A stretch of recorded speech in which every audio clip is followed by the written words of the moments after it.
Hace 20 años, el 11 de septiembre de 2001, el mundo observó atónito el choque de dos aviones comerciales contra las Torres Gemelas, símbolos del capitalismo estadounidense ubicados en el Bajo Manhattan de Nueva York, mientras un tercero era estrellado contra la sede del Departamento de Defensa, el Pentágono.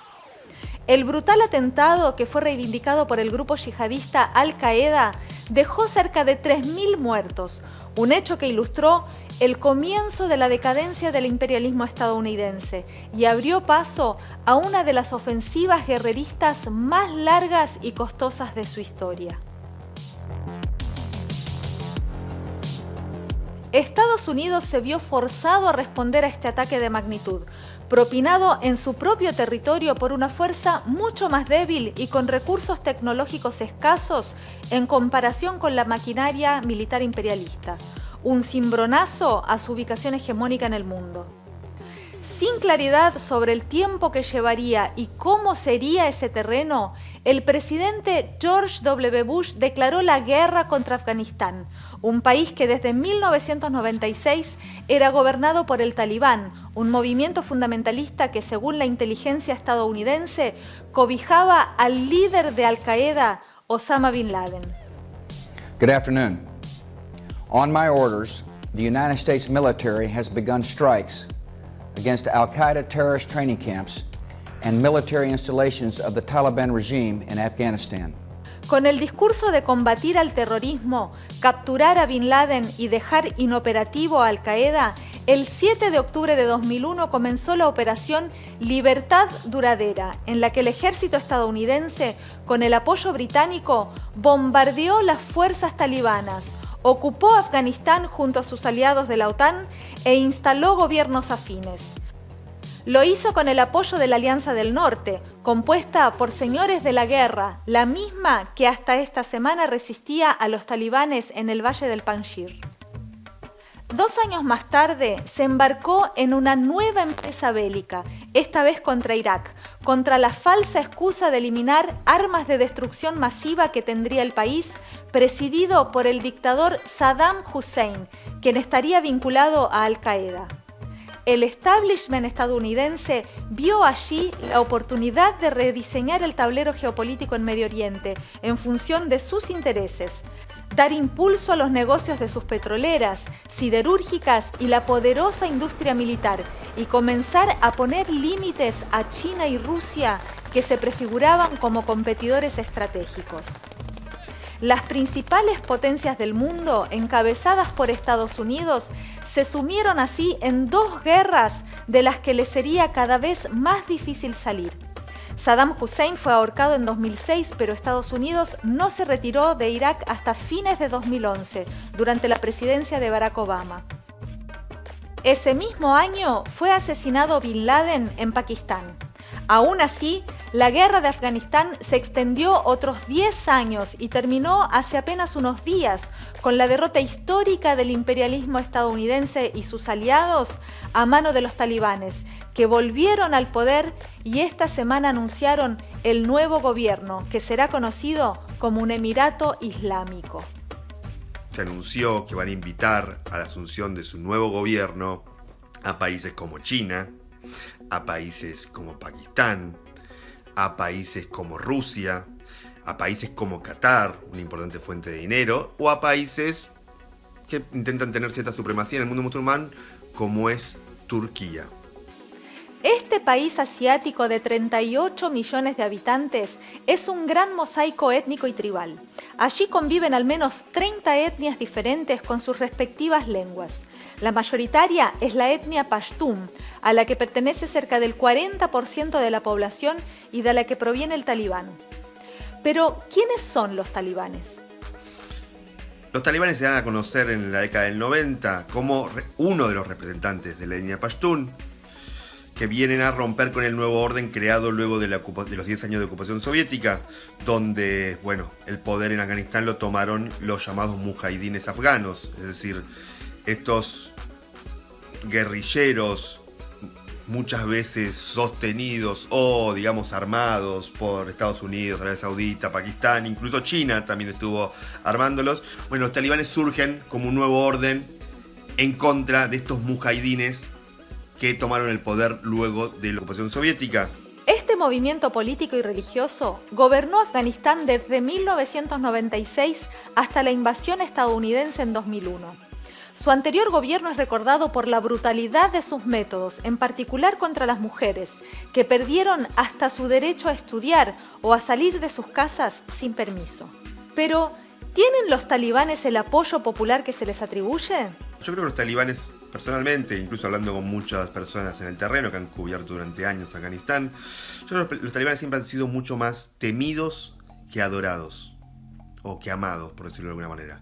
Siempre han tenido en sus mejores momentos un apoyo a la población que va entre el 15 y el 20%. Ahora, son un grupo cohesionado. Yo siempre recuerdo una cosa que me dijo una periodista que cubría Afganistán y Pakistán. Ella siempre me decía que el gobierno central afgano, el último, antes de perder el poder con los talibanes, tenía mucho más apoyo popular que los talibanes. Tenía un apoyo que iba entre el 40 y el 50%, 40% más o menos. Pero que había muchos más afganos dispuestos a morir por el talibán que afganos dispuestos a morir por el gobierno afgano. También se dice que los talibanes cambiaron, que hay un talibán 2.0, más moderado, tolerante con el espacio conquistado por las mujeres. ¿Es así? Las mujeres van a ser las principales perjudicadas del dominio talibán, le den la vuelta que le den, sea el talibán que sea, más moderado, no moderado. Solo basta recordar que más de la mitad de los estudiantes en la ciudad afgana de Herat, una de las grandes ciudades afganas, eran mujeres. Y el talibán ya ha anunciado, en principio, vamos a ver cómo se desarrolla con el transcurrir de los meses, que estaría dispuesto a permitir la educación para las mujeres, pero con separación de sexos. Y si están cubiertas con el velo islámico. Y automáticamente lo que creen ellos es que las mujeres no pueden representar puestos de poder, no pueden ocupar puestos de representación electiva directamente. Pensemos solamente en las juezas afganas. Había cerca de 250 juezas afganas. Y lo primero que hizo el talibán fue abrir todas las prisiones. En muchas de esas prisiones estaban un montón de hombres condenadas por estas mismas juezas que al día de hoy tienen mucho terror de que estos condenados vayan por ellas. La retirada del imperialismo y sus aliados se enmarca en un acuerdo con los talibanes, cocinado por Donald Trump en Doha y ejecutado por Joe Biden con una dosis de torpeza más o menos inesperada. Un hecho que profundizó la crisis del imperialismo fue el brutal atentado en el aeropuerto de Kabul, realizado en plena retirada por la rama afgana del Estado Islámico, el ISIS-K. Estuvo dirigido contra el ejército estadounidense, pero también contra los talibanes que negociaron la paz con el imperialismo. Estos ires y venires de Estados Unidos frente a los talibanes muestran que las preocupaciones por los derechos democráticos, como los de las mujeres afganas, son parte de la retórica de conveniencia subordinada a otros intereses.